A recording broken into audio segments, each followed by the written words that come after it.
Good afternoon, everybody, and thank you for joining today's webinar called Helping Your Toddler Manage Their Big Emotions, a 5-Step Supportive Nurturing Parenting Plan.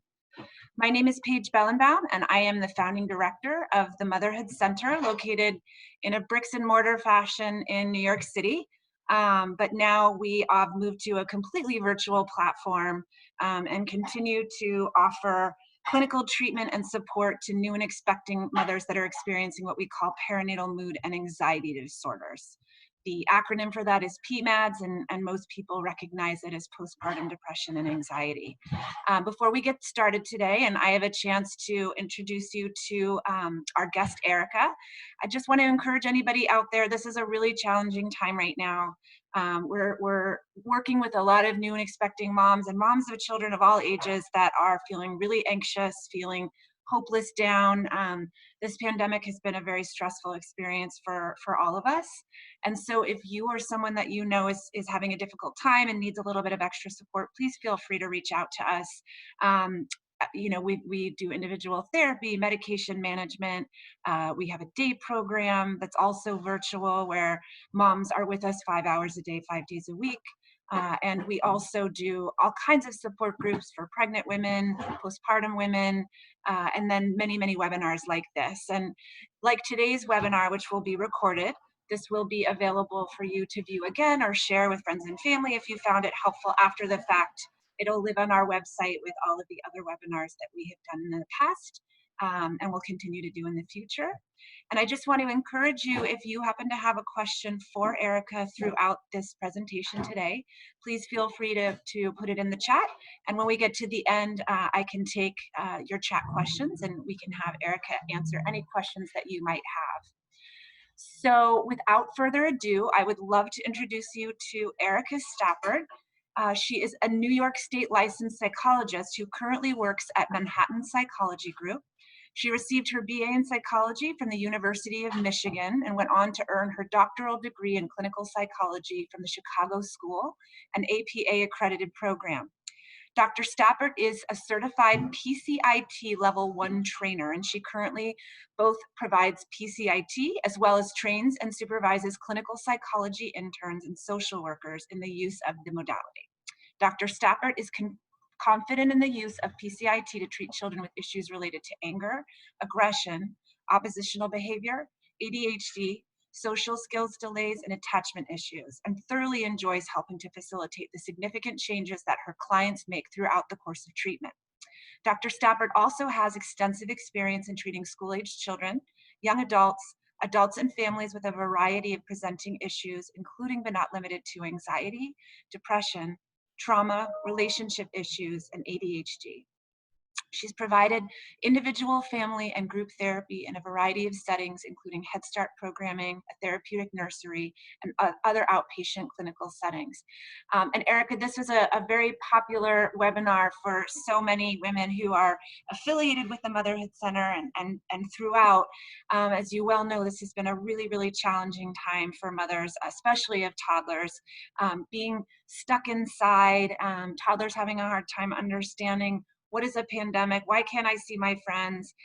Understandably, having new manifestations of behavior that can feel really challenging for moms and dads to manage. So if ever there was a wonderful, perfect time for you to be able to share your tips and skills to help all of these moms that have joined us today, now would be the time. So thank you so much, Erika, and I'm going to turn it over to you. Great. Thank you so much, Paige, for the introduction and the warm welcome. And thank you to everyone who's attending today. I'll be presenting on helping your toddler manage their big emotions, a 5-step supportive nurturing parenting plan. As Paige had mentioned, if you have any questions throughout, please just go ahead and put them in the chat box. I'll be presenting for about 40 minutes or so, and then we'll save 15 minutes at the end for a Q&A time. So I hope you find this information helpful, and we will go ahead and get started.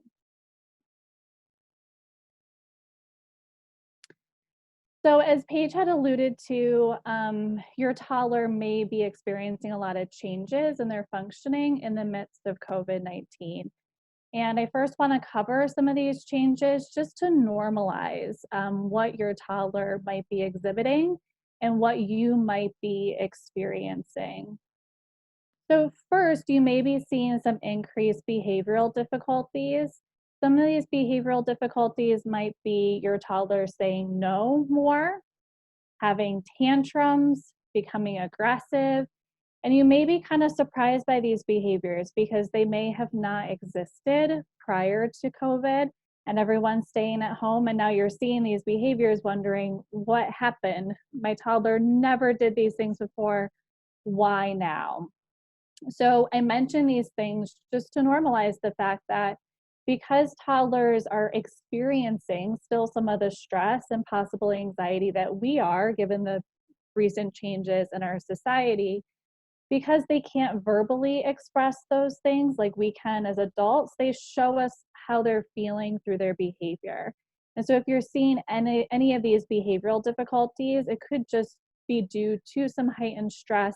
I'll talk about some other reasons why we might see these behaviors as well. But once again, you're not alone in this. I think a lot of parents are experiencing the same exact thing. You might also be seeing some increased emotional difficulties. Your toddler might be seeming sad or tearful, might be whining more, or might be just generally more fussy than they were previously. And you might also be seeing some changes in sleep.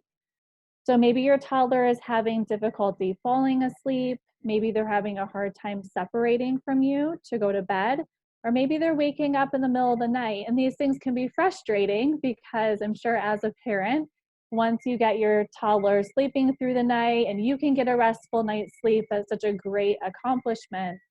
And so there may be some regression during this time. And I think that's just to be expected due to the heightened stress and anxiety.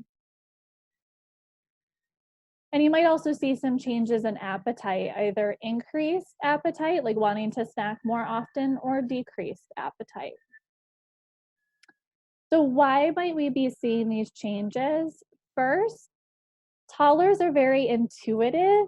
They may not have the same cognitive abilities that we do as adults, but they can definitely sense our stress, our anxiety, our fatigue. And so your toddler might be picking up on some of those things from you. Also, your toddler might just have more energy due to not having the typical outlets for physical activity. So maybe prior to COVID, your toddler was going to a twos program or was going to a kids gym, and they were able to get all of that energy out. And so they came back home to you, maybe kind of tired, ready for a nap. Those things aren't in place right now, and they might be feeling kind of stuck and limited too in what they can do motor wise. Playgrounds are closed, and so having this pent up energy might also cause them to be acting out more. Toddlers are also having to adjust to their parents working from home, and they're so used to, if their parent is home, their parent is available and ready to play or ready to give them a snack or something to eat. And so they might be having a hard time understanding why that parent who's working from home cannot be available 24/7 to assist them with whatever they need. And so this can actually result in your toddler trying to get your attention in negative ways. So what we know is that kids crave attention. They're very attention seeking in nature. And so if they're trying to get your attention in more positive ways, but you're not able to attend because you're on a work call, they might resort to more negative means of getting your attention, like having a tantrum, becoming aggressive. Also, toddlers might be just experiencing some general confusion about changes taking place. Toddlers really thrive with structure and routine, and this structure and routine may have been disruptive. And I know that one of the recommendations out there is to get a set routine in place throughout your day, but that can be easier said than done. So yes, kids thrive off of structure and routine, but it's really difficult during these times to have a set structure and a set routine every single day. There's also a bidirectional process going on. So parents may have a shorter fuse, right? As a parent, you're juggling so many different things. You might have older kids who are doing at-home schooling. You might be working, and then you have your toddler. And all of this added stress might just be leading to you having a shorter fuse, and that's completely understandable. But when we have a shorter fuse, our children then respond by becoming dysregulated. That dysregulation, the acting out component, can really lead then to us having even a shorter fuse because we're getting frustrated. And then the child becomes even more dysregulated. And now we just have this downward spiral of everyone feeling really stressed and there being a lot of conflict. So, how can you help your toddler and yourself during this challenging time? We're going to be covering three main things today during our time together. The first is really to attend to your toddler's positive behavior. So as I was saying, toddlers are very attention seeking in nature. Children in general are very attention seeking in nature. So what we want to shift is our attention over to when they're doing the things that we like. And we really want to try to minimize any attention paid to the negative. And I'll be telling you a little bit more about some concrete skills that you can use in order to really make that shift. We also want to help your toddler manage their big emotions, and that's where the 5-step plan will come into place. And then also help you manage your own thoughts and feelings about being a parent and being available to your toddler, because obviously your mood and your cognitive state is going to impact how available you are to your toddler. And also, once again, because toddlers are so intuitive, will also impact their emotional state as well. So the skills that I'll be talking about today in that 5-step plan is all going to be drawn from parent-child interaction therapy, the toddler's modification for this approach. As Paige had indicated in my bio, I am a PSYD level 1 trainer. And PSYD was originally developed for kids between the ages of 2 and 7 with disruptive behavior. So we're talking about kids with oppositional behavior, hyperactivity, difficulties focusing, tantrums. That was the initial target population. What we found over the years, and PSYD has been in place, I believe, for over 40 years, is that it's actually really, really helpful in also addressing anxiety, depression, and other mood disorders. So it's a really great therapeutic intervention for kids between 2 and 7.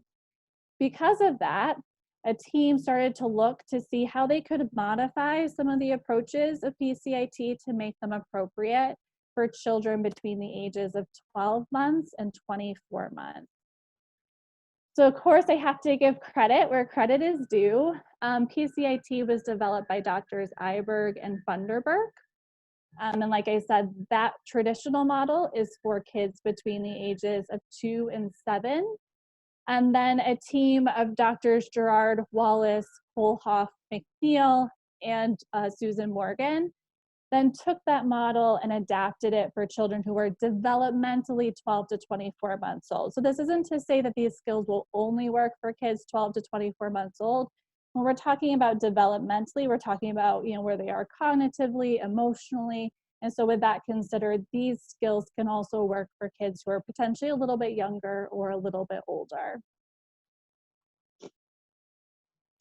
So PSYD Toddlers really focuses on increasing emotional regulation and building self-esteem in toddlers through teaching parents supportive and nurturing parenting practices. Parents learn how to effectively soothe their child when they experience a big emotion. And when we're talking about big emotions, we're referring to things like crying, whining, or yelling due to frustration or anger. And then we want parents to be providing positive attention for toddlers' positive behavior. So we're looking at two things: increasing positive behavior through positive attention, but also learning how to effectively soothe your toddler when they're experiencing this big emotion. These parenting skills learned not only lead to increased emotional regulation, but also a secure and trusting parent-child relationship, increased compliance and language development, and decreased parental stress. And today we're really going to be focusing on the skills that lead to increased emotional regulation and decreasing parental stress. And obviously, if those two things are improving, there's also going to be an improvement in the parent-child relationship. All right, so how do we actually attend to these positive behaviors? I'm going to be talking today about the pride skills, and they're referred to as the pride skills because each skill starts with one of the letters in the word pride. So it's a really nice acronym just to help you remember these skills that you want to use in attending to your child's positive behavior. So the first pride skill is praise. And when giving praise, we're all really good at giving general praise. So you might find yourself saying to your toddler, "Good job, way to go, I love it, that's great." And all of those praises definitely make your child feel good. But if you want to go one step further and actually try to increase their positive behavior and see the things that you want to see more often in terms of the behavior, you want to start using specific labeled praise for the positive things that your toddler does. So, for example, if your toddler is sitting and actually eating their meal nicely without throwing it all over the floor, you can give a great specific labeled praise like, "I love how you're eating your food so nicely. That makes mommy so proud." Or let's say that your toddler spontaneously shares a toy with their older sibling or with you. You can give a great labeled praise by saying, "It's so wonderful that you're sharing with your brother right now." And so a specific labeled praise both has that praise word like great, love, awesome, and then it pairs it with the specific behavior that you like. And that way, your toddler knows, "Ooh, mom loves it when I do this. And so if I do this again, I'm going to get that praise." And kids love getting praise. So we find that whatever we praise with a specific label praise actually tends to happen more often. In figuring out what things to praise, first you can praise anything positive that your child does. But when we're trying to use praise to address negative behaviors that you don't prefer, you can pay attention to what we call positive opposites. A positive opposite means you take the behavior that you don't like and you think about that first. So when we were talking about some of the behaviors that might be arising right now, like tantrums or aggression, if I want to change aggression, I don't want my toddler hitting me in order to get my attention. I'm going to pay attention to any time my toddler does the positive opposite, which in this situation would be either waiting or using words to get my attention, or even like a gentle touch, like a gentle tug to get my attention. All of those things would be preferred over the aggressive behavior. So I would use labeled phrases such as, "Thank you for waiting while mommy's on the phone," or "Thank you for using your words to tell me what you need," or "I like that you gave me a gentle touch to get my attention." And that way your toddler knows that those are the things that you like and therefore will start doing those things more. Our next pride skill is reflect, and this is just repeating back what your toddler says. This is really great for language development, but when we're talking about increasing emotional and behavioral regulation, reflections just make kids feel heard, understood, paid attention to, and also if we're reflecting, what our toddlers are saying, it's going to encourage them to use their words more, therefore decreasing their using other means to get our attention, like the aggression, or any other ways that you might see your toddler trying to get your attention that is not as preferred. So reflection simply would look like if your child says, there's Winnie the Pooh on TV, you would just reflect it back by saying, there is Winnie the Pooh on TV. Or if your child says red, you would say red. And so you are really showing your toddler that when they speak, you are available, you are listening, and therefore they should continue to use their words to express themselves to you because you are then available. I stands for imitate, and this is imitating your toddler's actions and keeping your play on their developmental level.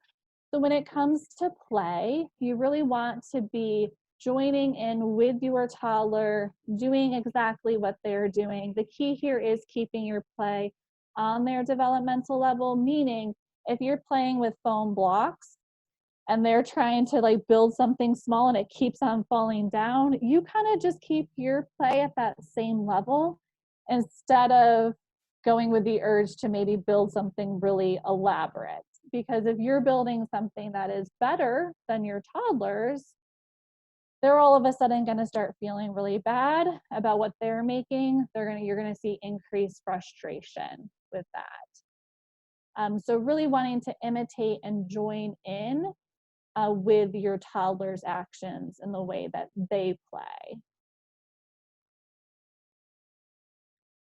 D stands for describe, and this is describing the positive things that your toddler does. This is kind of like a sports commentator. So you can show them even from the kitchen that you're paying attention to them. If you're trying to cook dinner and your toddler is playing with something nearby, you can throw out a couple descriptions to show them, mommy's still here, mommy's still paying attention to you. And you describe things such as if they're playing with the foam blocks, wow, you're building up those foam blocks so high. Oh, you pushed it over and it fell down. Oh, looks like you're building it up again. And that way your toddler is once again feeling all that attention, all that love. And because they're getting your attention, even though you're doing something maybe simultaneously that you need to get done, they are going to feel less of a need then to come and actually interrupt what you're doing.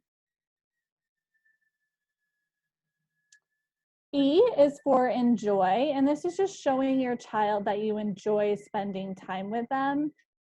You could be doing the P, the R, the I, the D, but if you don't show that enjoyment, once again, toddlers, they pick up on how we're feeling. If they don't sense that you're enjoying their time with them, their mood will probably follow suit. And there we have that bi-directional process again, where they're kind of feeding off of your emotions, you're feeding off of theirs. You really want to show your child that you enjoy spending time with them. And this can be done by like rubbing them on the back, big smiles, enthusiasm in your voice, any way that you feel comfortable showing that you like spending time with them.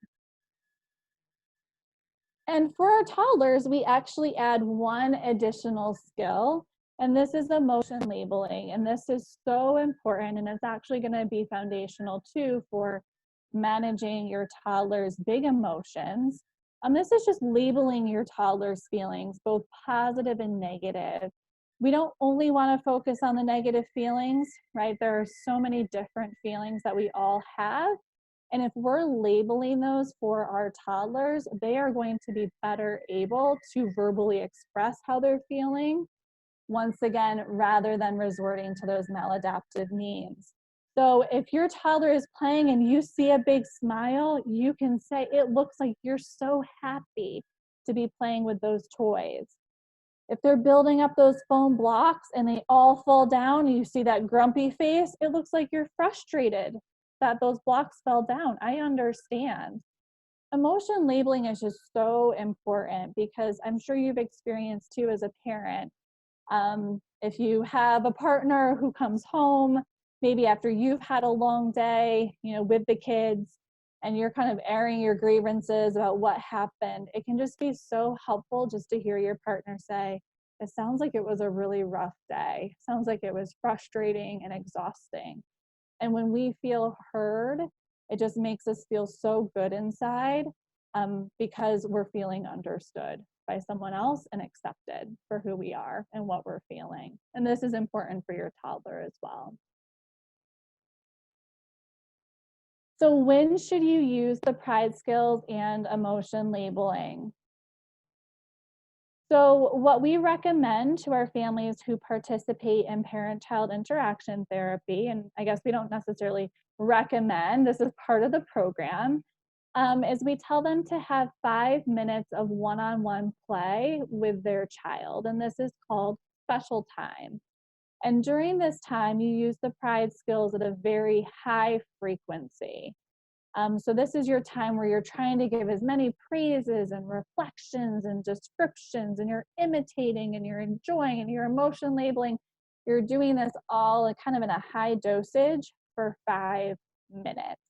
You're thinking about it as this is like their multivitamin. If you give your toddler a multivitamin in the morning, of course they're going to get their nutrients, their vitamins throughout the day and the things that they eat and drink, but you're giving them a high dosage of those vitamins they really need. Special time is like that multivitamin. You're having that 5 minutes of quality one-on-one time where you're using all these amazing skills.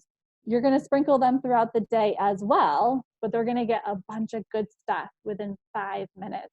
And that 5 minutes can be just a really great time to be like reconnecting, and just for both of you to kind of be grounded and together during this time of heightened stress and anxiety. During special time, you want to have 2 to 3 toys out. You want it to be away from distractions. So, things like TV, siblings, if possible, are in another room. And this is really just a time during which you and your toddler can connect and just enjoy each other. And it's child-led. So you're following your child's lead in the way that he or she wants to play. The goal then is for these skills to generalize to be being used throughout the day as well. So if you're practicing them and you're using them a lot during special time, you're going to get really good at them. And you'll find that you're using them throughout the day, which that's so great. If you're using labeled praises throughout the day, you're going to see a great shift in behavior change in a positive direction. And paying attention to the positive and providing emotional validation can just really be extremely powerful in improving your toddler's emotional and behavioral regulation. So we can do so much for our toddlers and change so much of their behavior just through attending to the positive. It takes kind of a shift in our mindset because we are used to, as human beings, addressing the negative. When things are going well, it's like, all right, good. I have some breathing room. I can get things done over their plan. Awesome.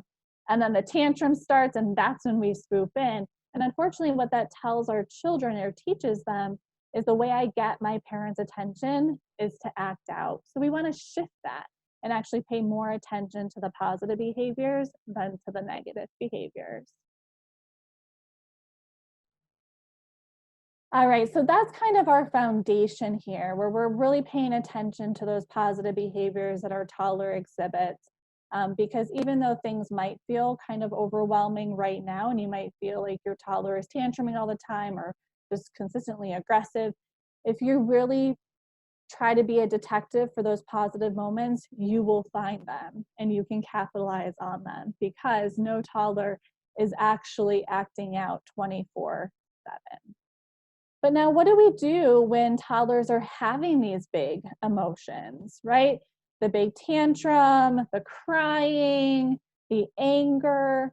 Really, in these moments, toddlers need our support. They haven't yet developed the emotional regulation skills that older kids, maybe from like 2 to 7, have internalized. So they need our support in helping them regulate.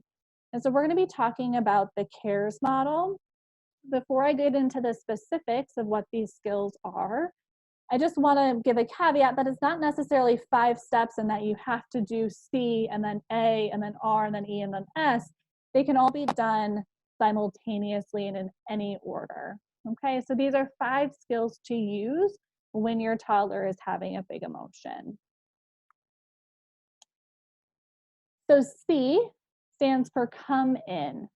You want to move your body physically close to your child and make your movements calm and slow. If your child all of a sudden falls on the floor and starts crying and you rush in, that reinforces the idea that this is a big deal and this is a crisis. And that's only going to put them more in crisis mode. So you want to show them that things are okay. You just make your movements calm, slow. Moving in close to your child shows them that you're present and available to them and really increases the child's sense of reliability with the caregiver. They know if I'm having this overwhelming emotion, I don't know what this is because I'm too young to put a name to it and feeling overwhelmed, mom or dad is going to come in and help me. A stands for assist your child. So if the big emotion was due to maybe frustration because maybe they couldn't reach something, maybe there's a toy that you put up on a shelf just to kind of get it out of the way, but they want to play with that toy and they're trying to reach it and they can't get it, and they're getting frustrated, so they throw themselves on the floor. You can come in and say something like, mommy's here to help you, and you help your child problem solve the current issue. This establishes early teaching experiences. If you're showing your child that you are available to help, this hopefully starts being the building blocks for them actually using their words as they get older to ask for help. And you also want to focus on performing with your child versus doing it for your child. So for example, if it's something that's high up, maybe you lift your toddler up and have them actually grab it so that they're participating in the process. Let's say, for example, they're trying to get a sock on. We can provide what we call scaffolding by doing part of that process for them, but then having them do the rest. And we can also use what's called hand over hand, putting our hands around the toddler's hands to assist them, because this then is teaching them how to actually be independent and how to do things on their own. R is for reassuring your child. This really creates opportunity for increased trust, and it's a verbal statement that the child will be taken care of. So for example, it would just be like, it's okay, mommy's here, I'm here to help you, so that they know that you are there and you're available. E, we're back to emotional validation. Obviously, as you can see, this is really a key component to this model. You're wanting to label the child's feelings that's being expressed. So if it's trouble getting those socks on, saying, it looks like you're getting really frustrated with trying to get your socks on.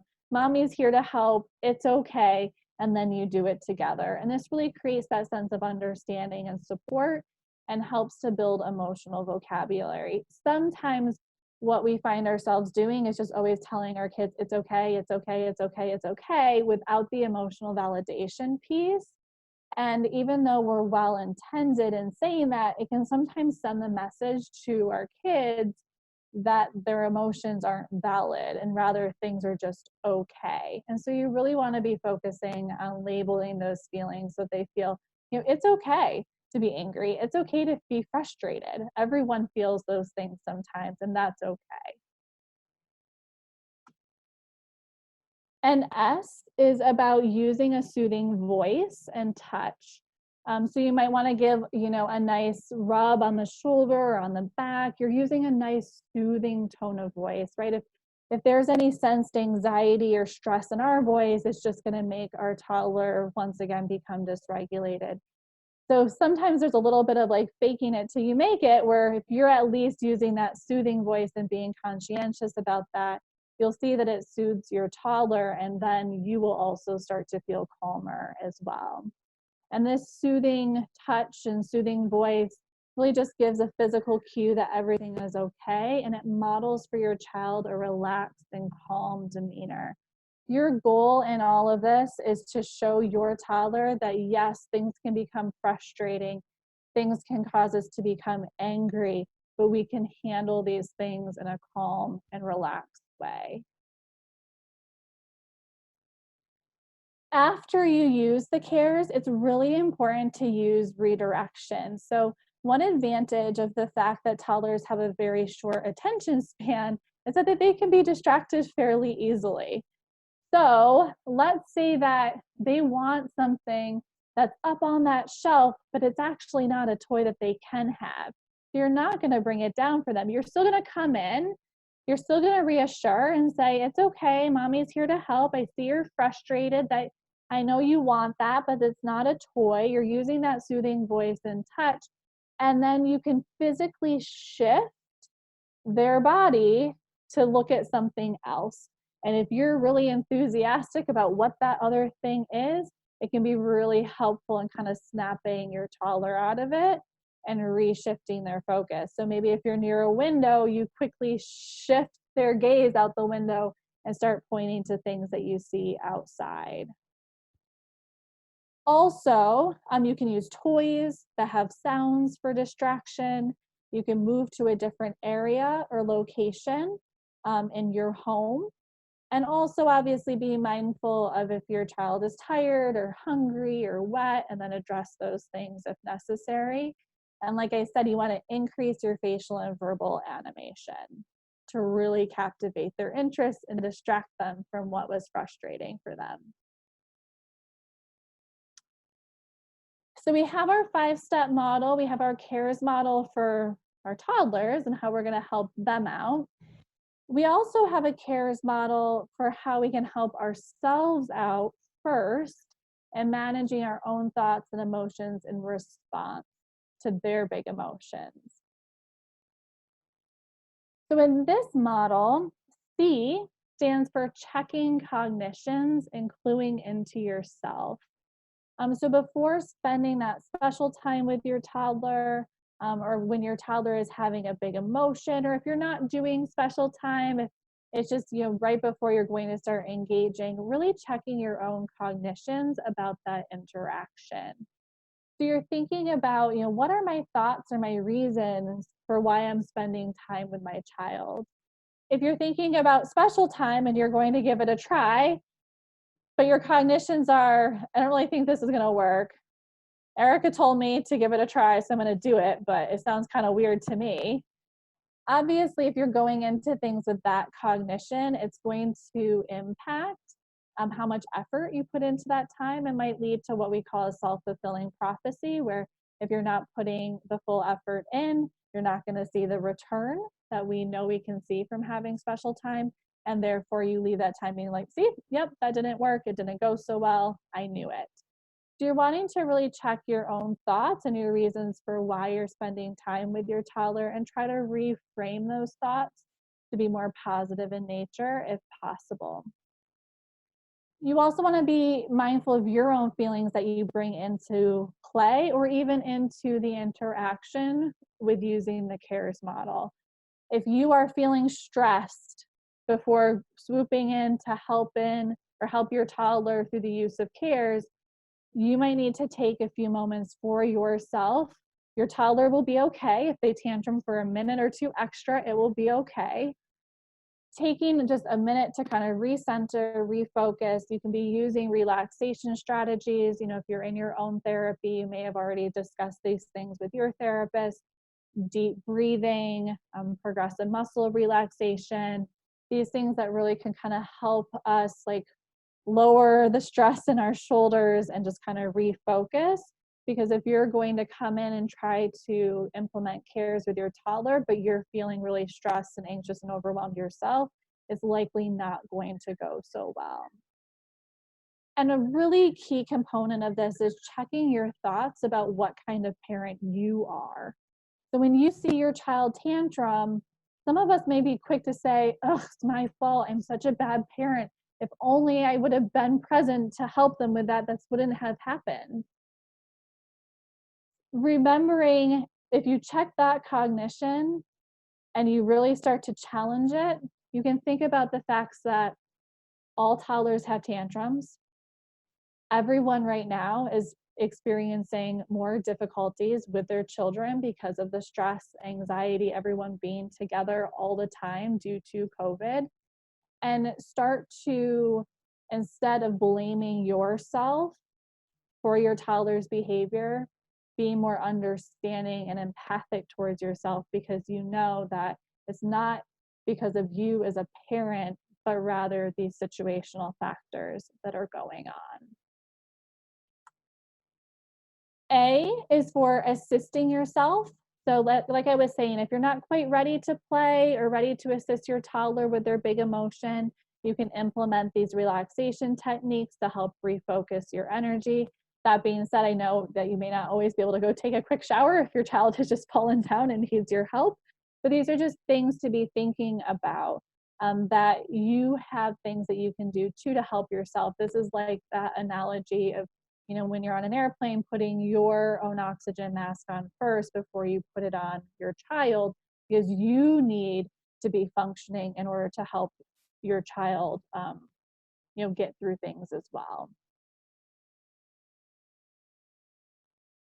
R is for reassuring yourself. And this is just keeping in mind that parenting presents challenges and no one technique works for all children. You might have heard from your friend, oh, well, my toddler was having that same exact issue and I did this and it worked like a charm. And so then you try it and it fails miserably. And you might be thinking to yourself, oh, it must be me. Like, what's wrong with me?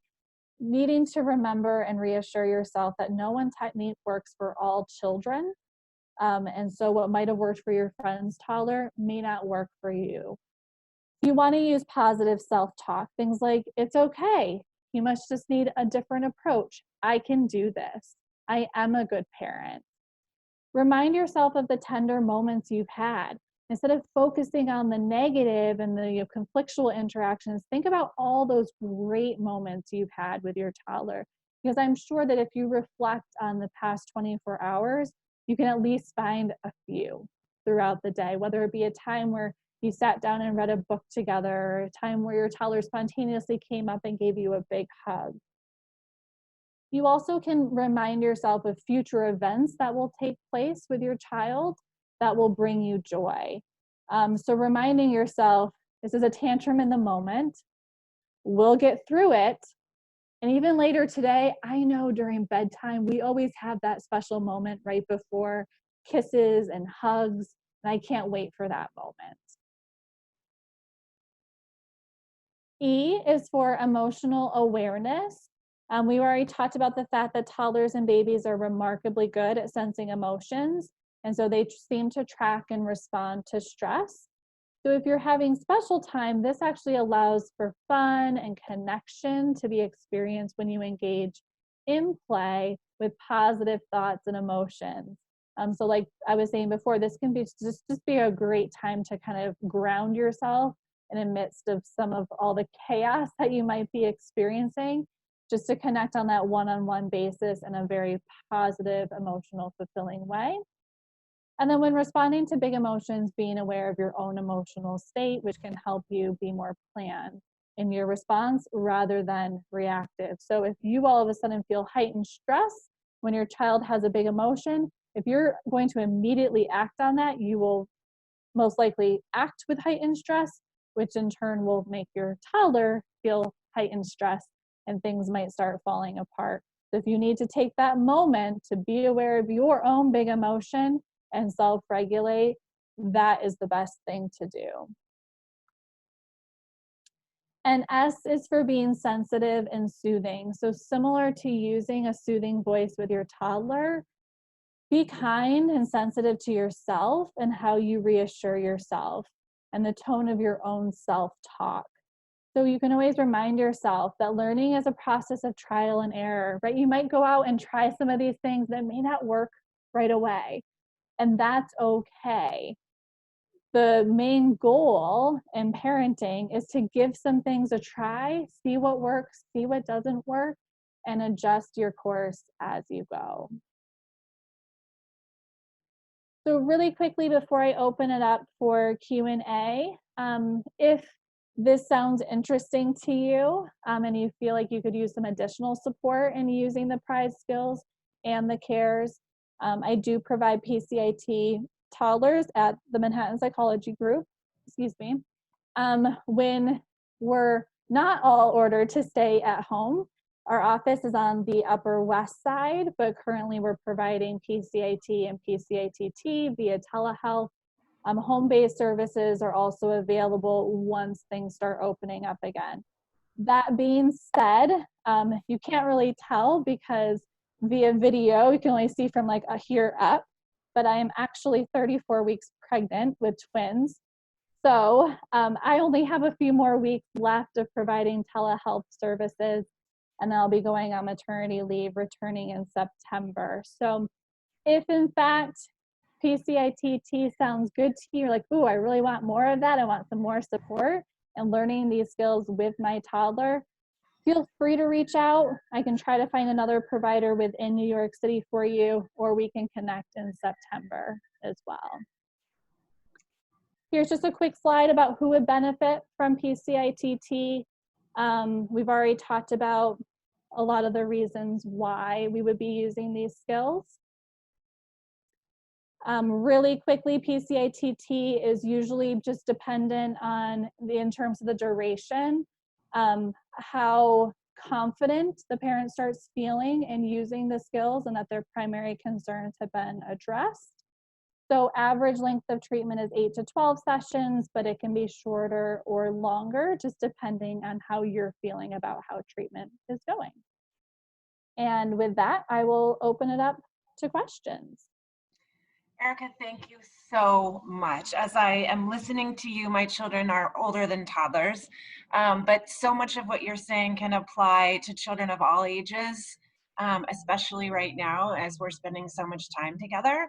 So I know for myself, it was so incredibly helpful to get this refresher on really effective ways to kind of manage children of all ages behavior right now. And also, let me say congratulations. Thank you. I wasn't aware in this new technology age that we're living in, we can't really see below people's shoulders. So thank you for sharing that with us. And we have so many questions for you. So I'm just gonna dive right in. Okay. First question, do you have any advice on dealing with a 1-year-old suddenly hitting and pulling hair when upset? Also suddenly screaming rather than using words and sign language? Okay. Sure. So aggression falls into those things, right, that we were talking about PCITT being able to address. The first thing really is going to be paying attention to the positive. And I know I sound like a broken record in this, but it is actually so powerful. So what I want to challenge you as parents to do is try to find those moments where your toddler is using gentle hands, expressing their needs in an appropriate way, and shower them with labeled praises and attention during that time. When it comes specifically to the aggressive piece, that's the first step that you really, really, really, really want to give a try. When your child does actually become aggressive, we didn't cover this in today's webinar because we were focused more on the CARES model and the PRIDE skills. But part of PCIT toddlers is also addressing aggression with limit setting. And so what you can do in that moment is actually take your toddler's hands, you hold them, look right at them, not with anger in your voice or frustration, but just a very stern, no hitting. You actually then turn your head away for 3 seconds. It's like a very brief timeout from attention for your toddler, and then return the gaze and say, remember, no hitting. And then once again, we're going for that redirection. So then shifting your toddler's attention to something else, and you might actually physically move them to start playing with something else. So you pick them up, you find a toy that has tons of lights and noise and distractions, and start playing with that. And that will hopefully help them kind of snap out of that aggressive stance. Great. Another question we have. My 21-month-old is obsessed with my phone and wants to look at pictures. It's my work phone, so I can't give her full access to break it. So sometimes show her the pictures, but then regret it because when we are done, she has a meltdown every time. If I don't show her, she has a meltdown before. What's the best way to manage this? Show her the phone sometimes or keep it off limits entirely? Hmm, that's really difficult. Can you remind me what is the age of this child? 21 months. 21 months. Okay, it's a tough age because they don't really understand time frames, right? So for older kids, we could say we have a certain time of day where you can look at the phone, look at the pictures, but it's off limits during other times. Is it, I guess this is where I go into wanting to know more because I go into discovery mode of needing to figure out the facts. In general, though, because we don't really have time to be addressing those specifics for each parent who's on the webinar right now. I don't know if there's something else like an old phone that maybe even has some pictures on it that you could go ahead and give your toddler just to use whenever, kind of, the last model of your iPhone, maybe that you just put in a junk drawer somewhere, something as a distraction. Or if it's a work phone, once again, I don't know about the environment that you're in, if you're able to, get some privacy during that time, or just put your phone out of sight, out of reach.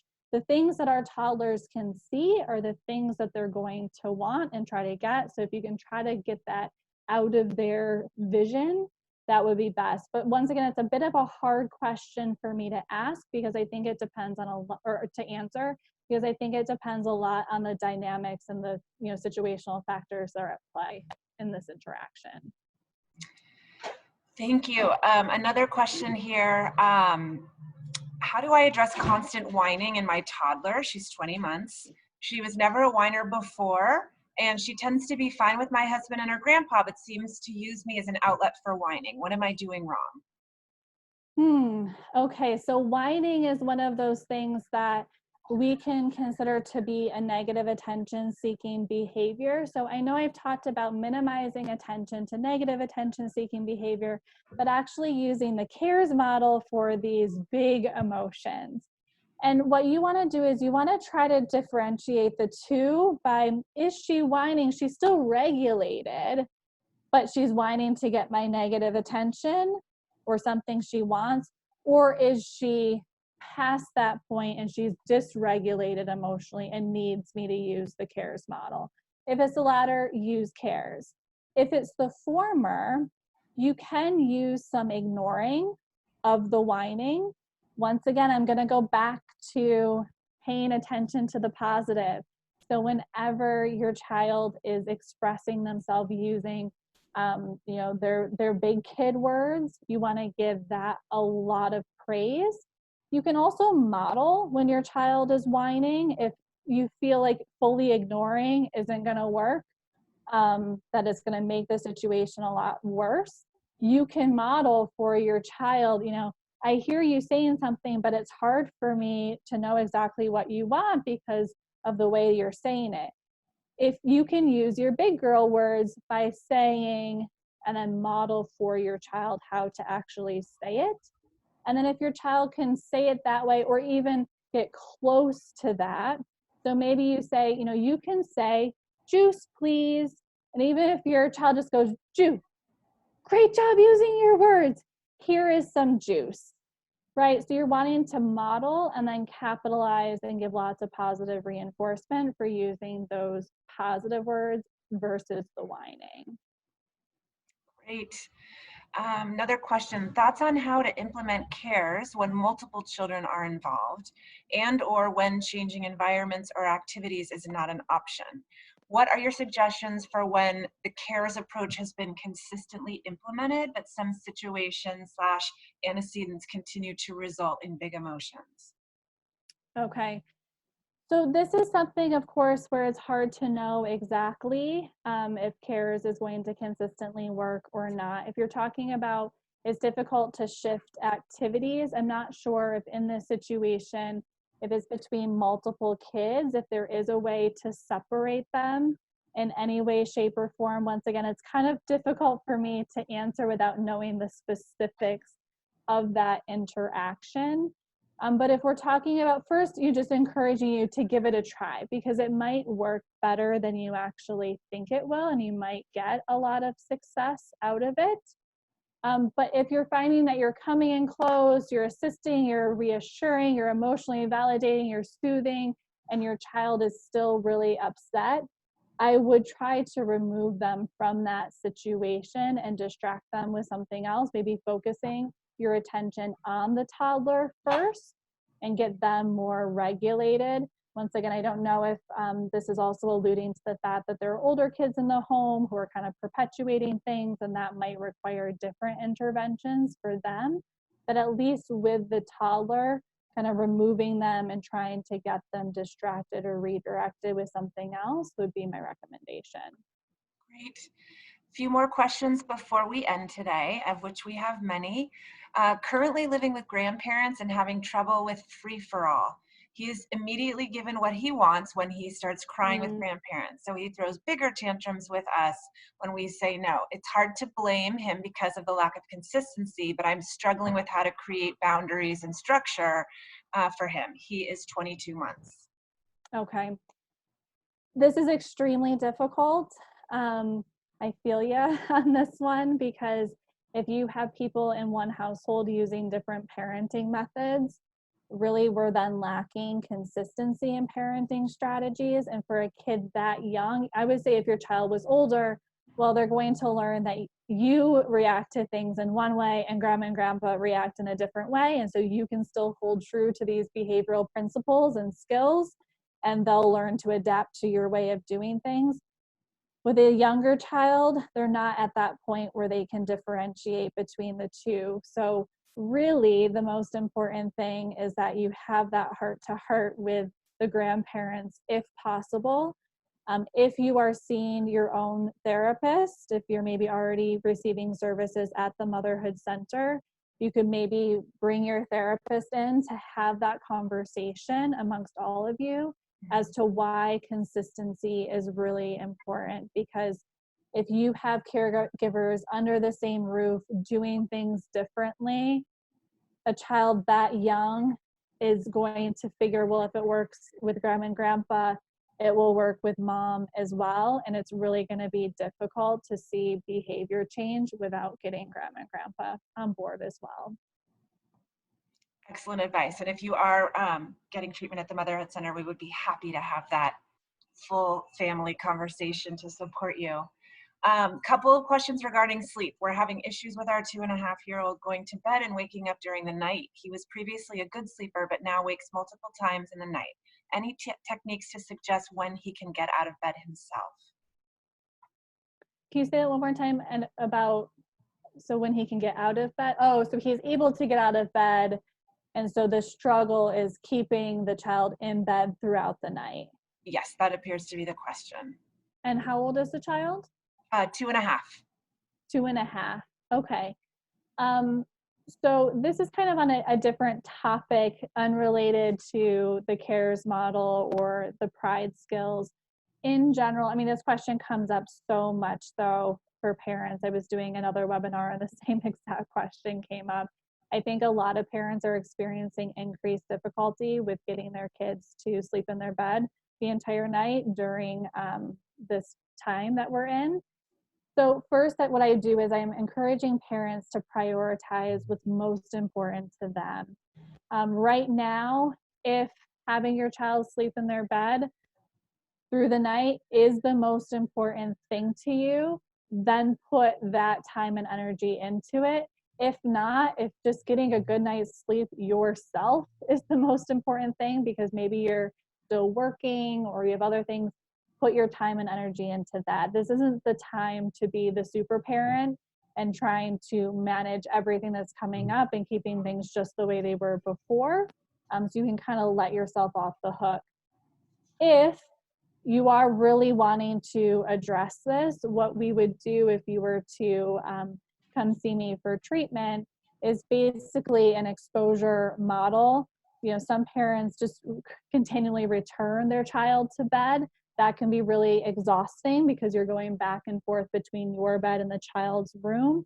So it might be that when your child gets out, the first step is you take your child, you bring him or her back to their room, and then maybe you sit and rub their back until they fall back asleep. And that's your first plan. Once the child's successfully doing that and willingly going back with you, then maybe instead of sitting in their bed and rubbing their back, maybe then you sit next to them so that they're needing to self-soothe and fall asleep on their own. Maybe the next step after that is you're only going to sit like by the door while they fall back asleep. So the idea is to slowly remove yourself. And so they get used to being returned to bed and then needing to fall asleep on their own. Great. And just one last question, because I know that a lot of parents are grappling with this right now, considering all of the research and information that was out there prior to this pandemic that really counsels parents to limit their children's exposure to screens.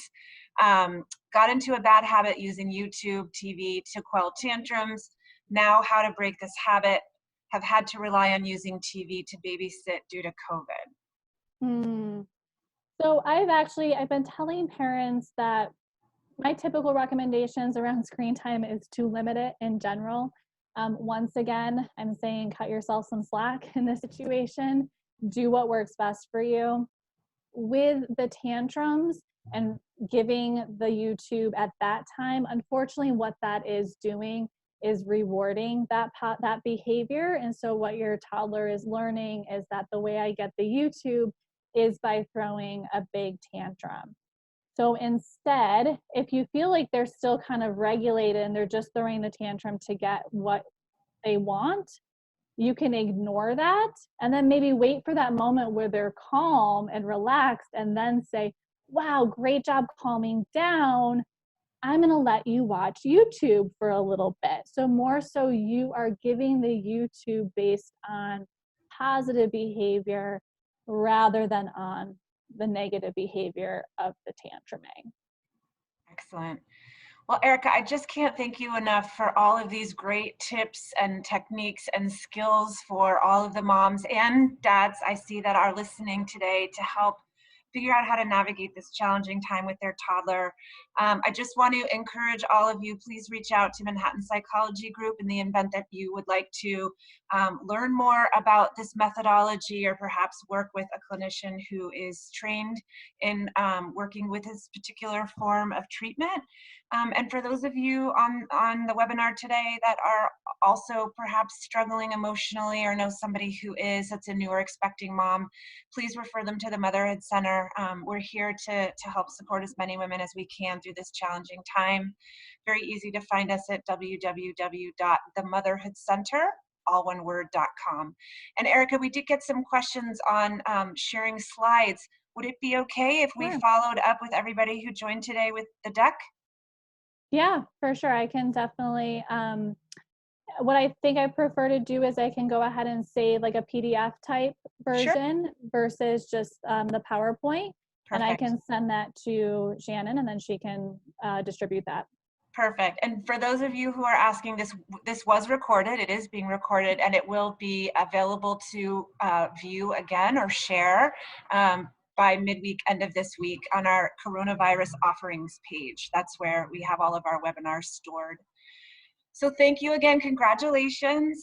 Thank you. And thank you everybody for joining today, asking such great questions. And hopefully some struggling moms out there will be able to experience some relief with their toddlers.